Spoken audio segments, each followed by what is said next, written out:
Posso começar? Olha, eu era muito criança ainda quando conheci seu Mairink, né? E segundo o que me foi contado, ele fazia parte de um time de futebol com esse nome. Então eu conheci assim como Mairink. Para mim ele é como pai mesmo, verdadeiro mesmo, como se eu tivesse nascido e que fosse gerada praticamente por ele, né?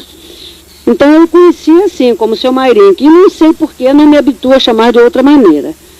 Sabe, eu mesma não sei explicar porquê, tenho muito respeito por ele como pai. Hein? Eu estava na ocasião, devia estar com uns 10 ou 9 anos, mais ou menos, quando eu o conheci, né? Papai sempre foi muito amigo, muito ligado a ele, nós também éramos crianças, eu e minha irmã. Então, tanto eu como mamãe, todos nós só tratamos de Mairink. Eu mesmo não sei te explicar porquê. Tá? Hein? Para mim, antigamente, eu pensava, porque ele sempre gostou muito de tocar bandolim, né? Não sei se ainda toca, tá? Toca, né? E eu achava que ele estivesse ligado mais à Rádio Mairink Veiga. Eu sempre pensava assim, que não é do tempo de vocês, né? Mas existia uma rádio com esse nome. E eu imaginava que fosse isso, eu mesma não sabia, era muito criança, né? Então eu sempre conhecia assim como o seu Mairink. Mamãe, todo mundo só trata assim. Como é que era o seu Manuel na época que a senhora tinha 9, 10 anos de idade? Olha, a mesma coisa, minha filha, a mesma coisa. Não mudou nada, absolutamente nada. Nada, a mesma coisa. Sempre assim, sempre muito alegre, muito risonho. Sabe, eu sempre muito levada, muito sapé, que ele achava muita graça, né? Eu e minha irmã, sempre acho que somos muito queridas para ele, né? Acho que minha irmã mais um pouquinho, né, não? Não é? Ledina é mais querida, porque você não gosta mais dela do que de mim? Não. Eu fico com ciúmes.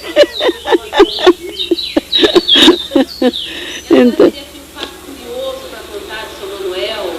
Tem alguma coisa que marcou essa convivência? Olha, minha filha, eu tenho um fato que eu não me esqueço de maneira nenhuma. Eu arranjei uma gravidez quando era muito nova, sabe? Estava com 16 anos, mais ou menos, né? 15 para 16 anos. E esta gravidez, papai era muito bravo, era subdelegado. E nós fomos criadas assim, com aquele rigor, aquele carrancismo de antigamente, sabe? Muito presas às raízes, mamãe era muito presa às raízes, tradições. E nunca tinha acontecido fato igual na família. E então, mamãe dizia, se filha minha, papai também, fizer uma coisa dessas, eu ponho na rua, eu mato, eu jogo todo mundo na rua.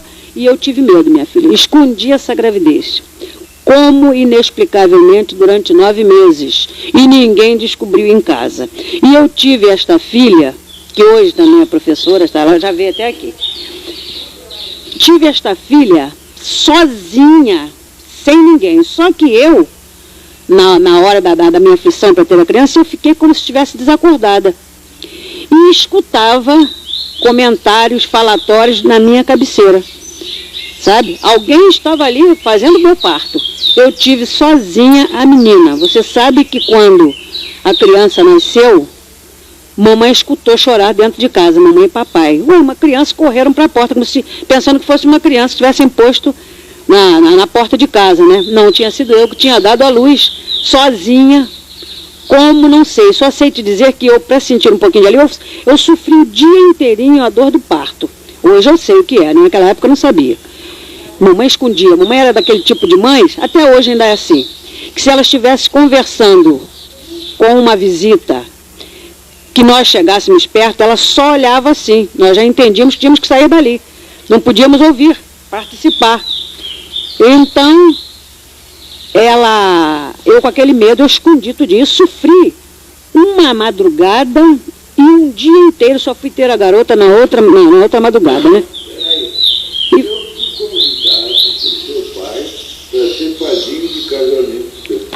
Foi mesmo. Então você sabe o que aconteceu? Eu passava mal, eu ia para o banheiro, eu tinha uma dor terrível, com todos os sintomas já do parto e tudo mais, eu com uma dor terrível e calada, me aguentei firme, né? Não disse nada para a mamãe, não contei nada para ninguém. Foram todos dormir. Eu então, com muitas dores, eu só senti alívio, assim, meio de 4. Eu fiquei meio de 4. Então a impressão que eu tenho hoje é que eu tive essa criança como um animal, né? Como um cavalo, um cachorro. Eu tive essa impressão, a posição que eu estava. Porque às vezes eles dão a luz até em pé, né? Então eu fiquei assim, eu me lembro que eu senti um pouco de alívio, assim meio de quatro, essa parte assim bem deitada e a parte de trás assim levantada. E não vi nada, não senti mais nada, eu só sei que eu ouvia vozes na minha cabeceira. Ele falatório, depois ele me disse que eram eles que estavam fazendo meu parto. Eu tive... Justamente. E eu tive a criança, foi um parto tão difícil que hoje eu sei. Você sabe que a hemorragia que eu tive foi terrível. Mamãe teve que queimar o colchão, porque o sangue vazou pro chão. Eu fiquei, você desculpe se eu estou errado em falar isso, eu fiquei, você vê o que é a criação, que era a criação de antigamente. Que eu tive medo, eu não falava para a mamãe o que eu sentia. Então eu fiquei completamente destruída com aquele parto, naquelas condições. Eu tendo aquela criança naquela... Você sabe quantos quilos? Com quantos quilos a criança nasceu? 5 quilos. Como eu escondi essa gravidez? Então ele sempre me falava, não sei se ele se lembra disso, ele sempre me falava o seguinte, que papai era muito zangado, muito aborrecido, então eles prenderam, foram eles mesmos que seguraram. Compreendeu? Como que eu escondi essa gravidez com essa criança com 5 quilos, né, Marinha? Que era linda, linda, linda. Branquinha, que só vem chegar até uma veiazinha azulzinha aqui, né? Como que eu escondi essa gravidez? Então isso me marcou muito. Eu nunca tirei isso da minha memória. Como? Naquela época eu era muito criança. E por incrível que pareça, talvez vocês imaginem assim, não é verdade. Mas eu era ingênua mesmo. Porque eu imaginava que eu pudesse esconder aquela gravidez, esconder aquela filha que nasceu depois e que ninguém ia descobrir. Olha, você sabe que minha mãe era tão cheia de coisas e de manias. Papai não, papai me surpreendeu. Papai chorava, que você sabe o que mamãe fez? Mamãe me fez dar a criança para a casa dos meus sogros. E não me deixavam ver a menina até eu casar. Outra coisa, já havia acontecido, eu assumia tudo. E ela não permitia que eu viesse ver a criança, e escondeu tudo e ainda queria, na ocasião, que casasse de véu e grinalda, porque hoje é a coisa mais natural, mas ela queria que eu casasse de véu e grinalda. Sabe? Eu assumia tudo. Eu assumia, já tinha tido minha filha, assumia tudo. Eles tapearam, fizeram o casamento em 6 meses, para não fazer assim em cima da hora, para não chamar atenção. Eu sabia, que todos sabiam, né, seu marido? Foi, então. Um casamento que só vem para... Você entendeu, né? Para salvar as aparências. Para que isso? Hein? Foi convidado, essa é figura de destaque lá no casamento. Então foi convidado. Para padrinho. Foi assim. Mas nós gostamos demais dele, adoramos, já que eu sou muito descuidada com as minhas amizades, sou assim mesmo, sabe? Sou muito relaxada. Já era naquela época, papai brigava, na ocasião dos velhos e tudo mais, né? Brigava conosco, nós nunca nos ligávamos, embora eu conheça, saiba que eu devo, o que eu devo fazer e tudo mais, eu sou muito desligada mesmo. Sou ingrata para ele, porque ele com o senhor é como meu pai. Eu não vinha falando para você agora mesmo, aqui no carro, na hora que nós vimos, é como meu pai mesmo, meu pai como se ele fosse meu pai mesmo, sabe? Não é só espiritual, não, como se fosse meu pai mesmo, tá? Ieda Rodrigues Pires, sou professora, diretora de escola, né? Tá? Me saí bem com a entrevista?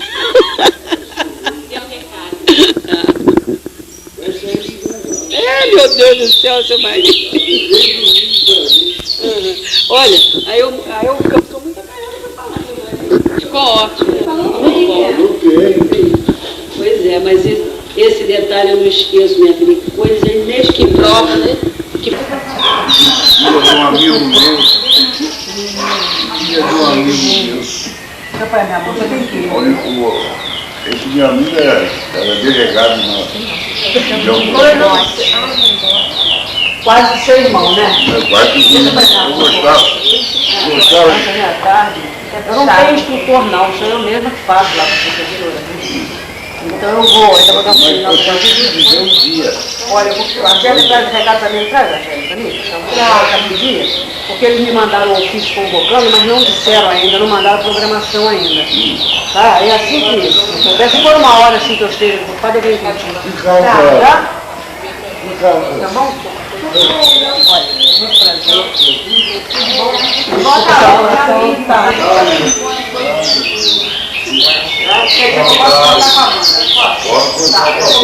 Mas eu quero vocês lendo o livro. Você pode me explicar, Você lê, Rogério? Eu leio. Leio mesmo. Não, o Ricardo não quer virar aqui.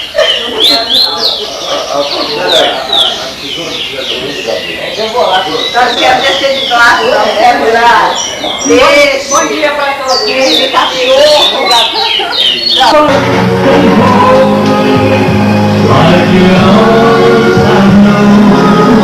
Esperar de tirar um cigarro da boca, eu gosto de sair de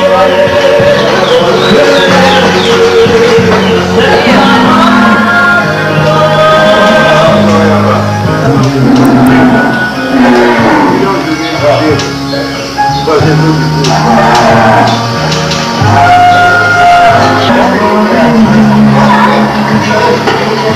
Agora você vai ficar e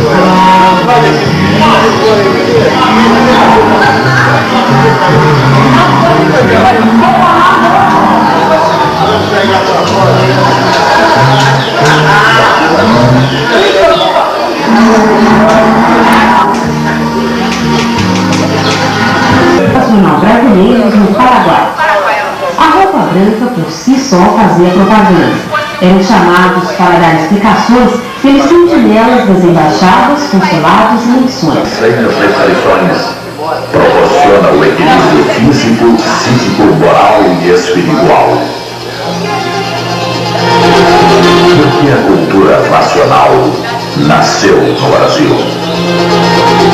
O Brasil é um país privilegiado pela natureza, em riquezas minerais, em extensão demográfica e em condições climáticas, o que lhe favorece recursos de abrigar povos de todas as raças. Como disse um dia um profeta, o gigante que dorme na América do Sul será o celeiro do mundo e irá racionalizar o planeta com o conhecimento da paz universal. Porque sua história e suas conquistas se fizeram pacificamente, sem abalos e sem derramamento de sangue.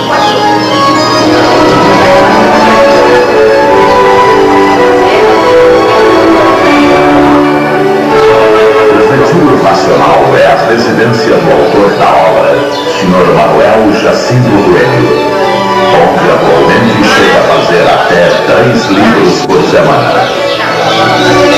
Mas os estudiosos da obra, desejosos de contribuir com a sua grande missão e com o movimento cósmico de evolução da natureza, começaram a chegar espontaneamente e a se aglomerarem à sua... Aqui, os livros são impressos em gráfica própria, bem como todo o material didático de divulgação, como prospectos, jornais, painéis, álbuns, etc.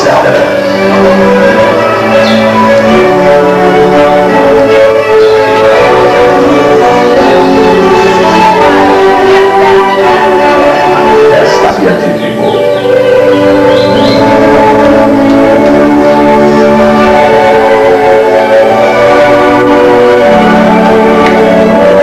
Nas datas mais significativas para a cultura nacional, os estudiosos da obra Universo em Desencanto aglomeram seus milhares aqui no Retiro Nacional, onde compartilham da paz, do amor e da fraternidade que são proporcionadas pelo conhecimento racional.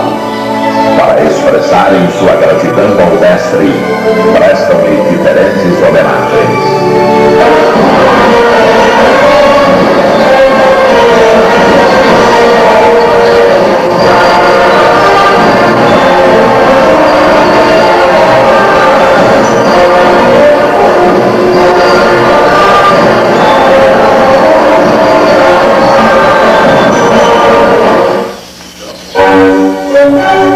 Estudantes de cultura nacional também incluem nas festividades de homenagem ao mestre Shows musicais de vários gêneros para todos os gostos. Todo mundo de livro na mão, todo mundo na lista. E em todos os estados brasileiros e em vários países do mundo, os estudantes de cultura racional movimentam-se de todas as formas para divulgarem o conhecimento racional. É a responsabilidade de quem se conhece, de quem sabe do que a humanidade precisa para a solução de seus problemas.